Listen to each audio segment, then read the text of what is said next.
So you put the house for sale and it doesn't sell.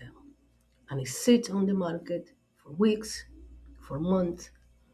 And then you say, well, it's the market, it's the economy. Maybe my realtor is not doing open houses. Like open houses, I'm going to sell your house. But the reality is your fault.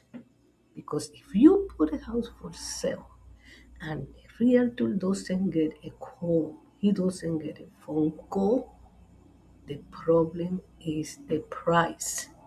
You praising that property too high. Now, you can say that the house of the neighbors sell for this amount, or you're not going to give it away. No la voy a regalar. But if you're not in a hurry, of course, you can wait, or you need to wait.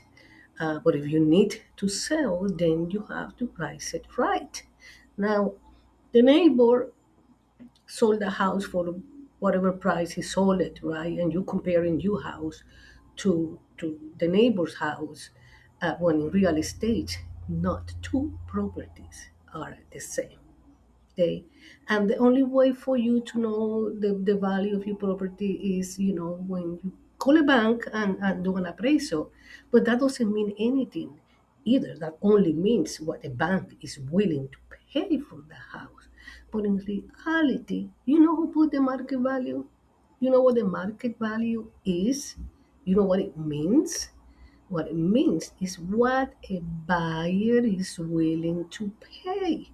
So even in a seller market, it will not force the buyer to choose a price that he doesn't want to do.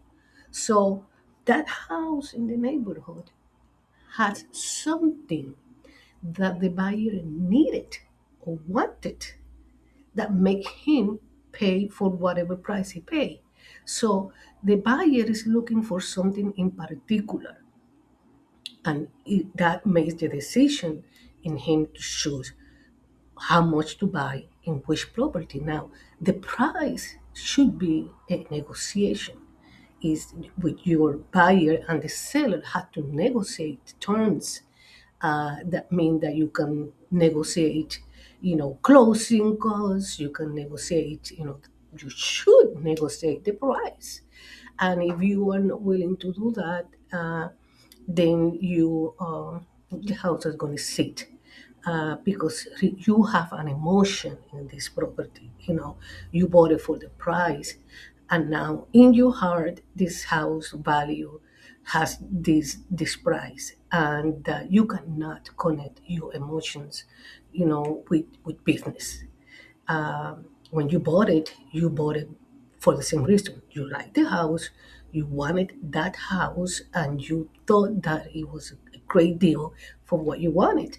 And many years has gone now, maybe, and so it's the same thing with the buyer that is coming. He wants to get a good deal, and if you are set in a price that you don't want to settle, then you are not ready to sell the house in the first place.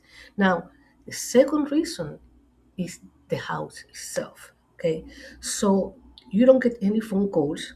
Nobody even get to see the house, because even that price is not what they're looking for. Even if you give them a castle, maybe they cannot afford that.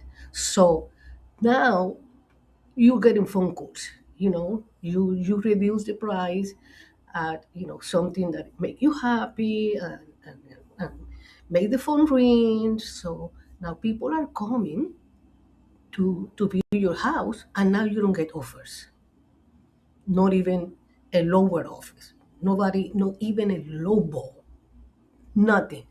So what is the problem now? The problem is the house. How are you showing this house? If you still living in the house, well, that can be a little problem. It's not the best scenario, but you have to stay there. You don't have any other place to lose. You have to declutter the house.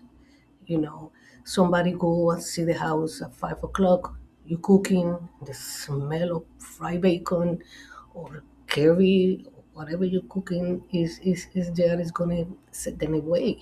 You know, the lawn is all the way to the knees, and you have also the bed and the bowls of the cats and the dogs all over the house.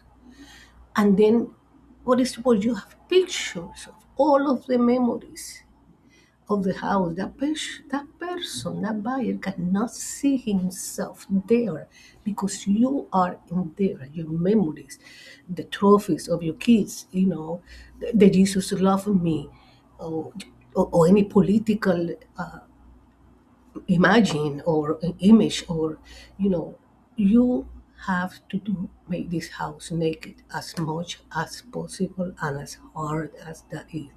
If you're gonna live anyway, if you have to pack anyways, why you don't do it so you can show this property well and get more money for because when the property is show nice, it looks nicer. It looks like it costs more when you go a house and it doesn't look nice and clean. It doesn't look expensive, right? So this is my advice to you.